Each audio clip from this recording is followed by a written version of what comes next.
stand and sing the gospel acclamation. A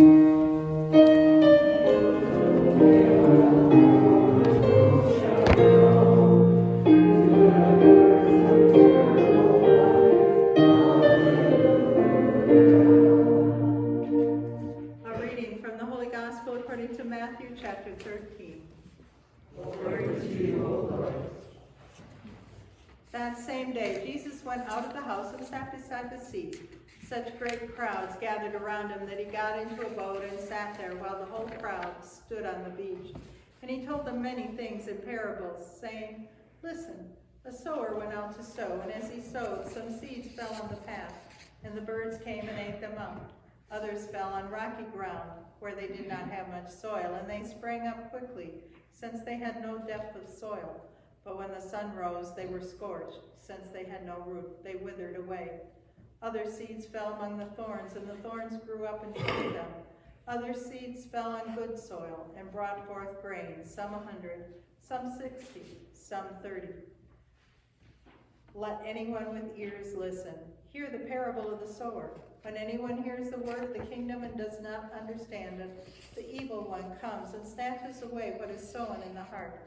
That is what was sown on the path. As for what was sown on rocky ground, that is the one who hears the word and immediately receives it with joy. Yet such a person has no root, but endures only for a while. And when trouble or persecution arises on account of the word, that person immediately falls away. As for what was sown among the thorns, that is the one who hears the word, but cares of the world and the lure of wealth choke the word, and it yields nothing. But as for what was sown on good soil, this is the one who hears the word and understands it, who indeed bears fruit and yields, in one case 100-fold, in another 60, and in another 30. The gospel of our Lord Jesus Christ. Praise to you, O Christ. Please be seated.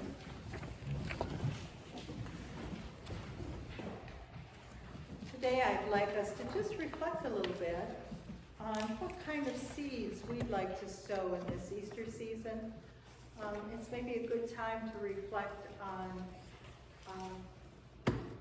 the fruits of the Spirit from Galatians. Will we sow seeds of love and joy, peace and patience? Will we sow seeds of kindness and goodness, of faithfulness, gentleness, of self-control? Or will we sow negative seeds? Will we be soil that is lush and nutritious, and will receive the word of Christ and become disciples who are people of hope and forgiveness, people who are healing and accepting? Or will we be people that are hard and crusty and reject the word of Christ and reject God's people, all of God's people, wherever they are in all of the world? That is kind of the question before us. And this is a good time of the year to take stock and to look at that. Also, in the spirit of rogation, I thought it'd be fun today to listen to a story. And so today I'm going to read a story to you. And this is the story of Naamah, who is Noah's wife. And this is a story by Sandy Eisenberg Sasso. And she has a role for Naamah on the ark with Noah. While Noah's collecting animals, she is collecting seeds. So I hope you can see the pictures, and I will read the story to you. It's kind of fun to have stories read to us once in a while. Adults can enjoy stories, not just children. Then God called out to Naamah, "Walk across the land and gather the seeds of all the flowers and all the trees. Take 2 of every kind of living plant and bring each one onto the ark. They shall not be for food, but they shall be your garden, to tend and to keep. Work quickly, the rains begin tomorrow." Naamah tied an apron of many pockets around her waist and walked through all the earth's fields and gardens. Her legs grew strong and her feet were as the wings of birds, so she traveled far and never grew tired. Naamah did as God commanded. She journeyed into the forest and carefully gathered the spores from the moss but made a carpet at her feet. She placed them in the cool, deep pockets of her apron, away from the light of the sun. She came upon the giant redwoods. They carried their cones too high for her hands to reach. God called Naamah, blow me a wind so that the redwoods would let go their seeds and I may gather them. Just then a fierce howling sound blew through the forest. Branches trembled and the wind stirred the ground. The air became dark and the dust of the earth blew. Naamah grabbed hold of a tree trunk so she would not be swept away. Then just as suddenly as the storm began, the winds grew calm. There at Naamah's feet were the cones of the redwoods. Naamah picked acorns from the oak trees and nuts from the pecan and pistachio. The winged seeds of the maples snapped under the gentle pull of her hands. She carefully lifted the seedlings of the cedar and cypress, the persimmon and the plum.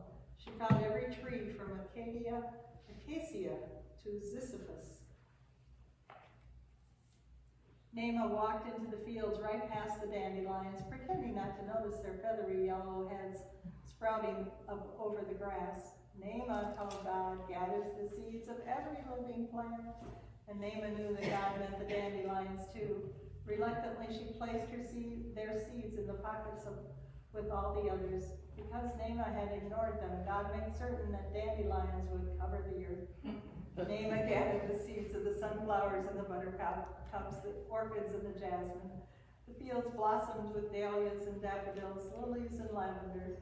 She picked 2 of every kind and planted them in red clay pots to carry onto the ark. She collected all the flowers from the amaryllis to the zinnia.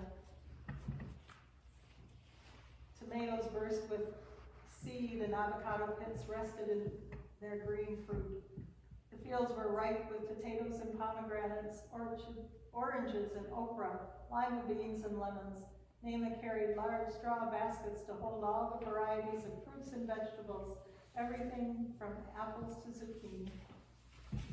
When Naamah had collected the seeds and seedlings of every living plant upon the earth, she brought them onto the ark in the center of the ark. She swept away some of the hay that covered the floor, and she made a space for all her plants. She carefully arranged them into groups and families.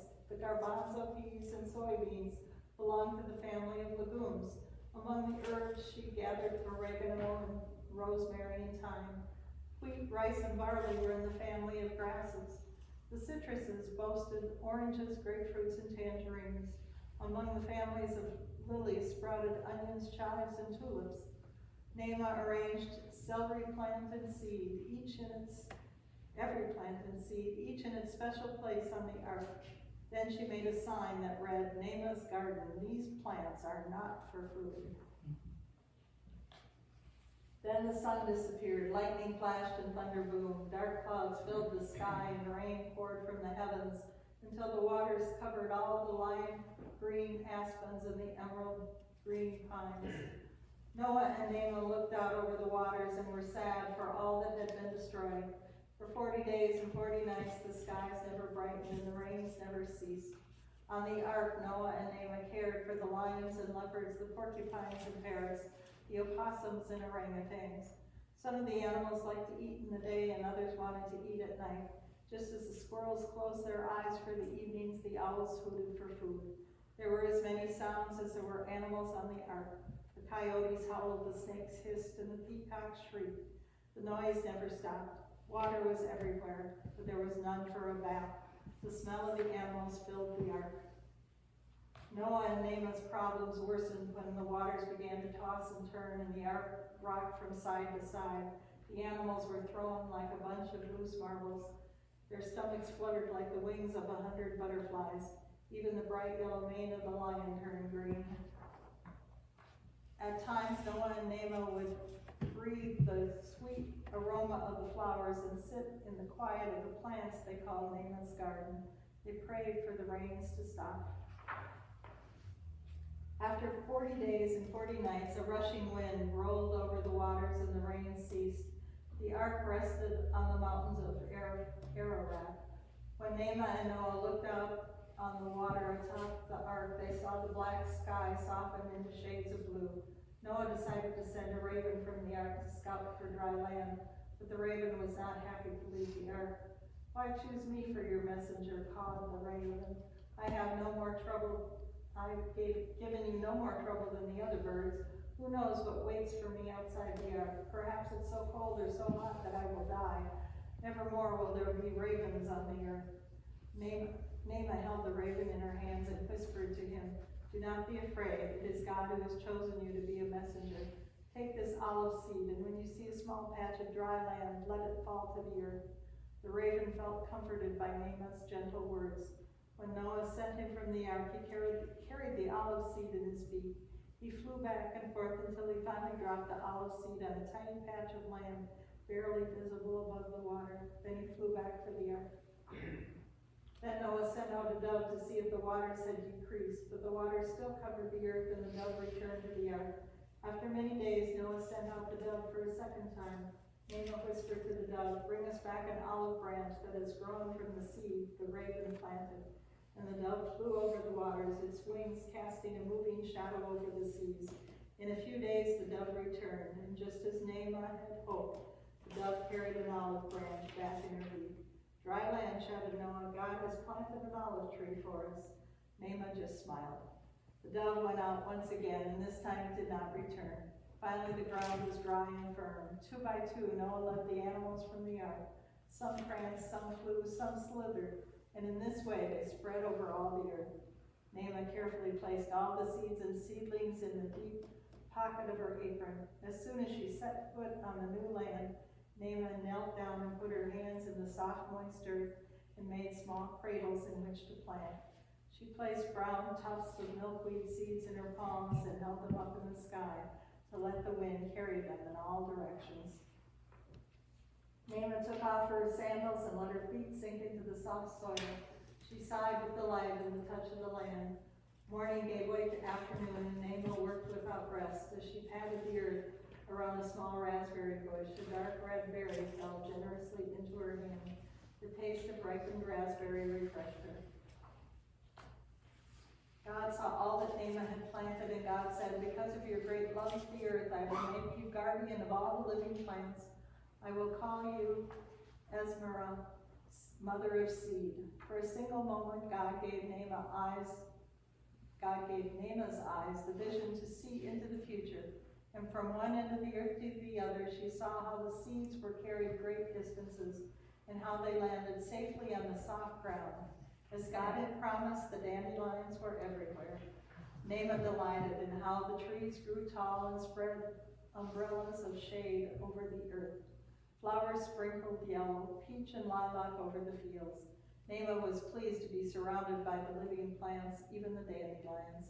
She lay down in a grassy meadow, and with each deep breath she smelled lilacs, lavender, and mint. A gentle wind blew through the grasses, and it sounded as if the meadow was whispering a prayer. Naamah slept in the quiet of the growing things.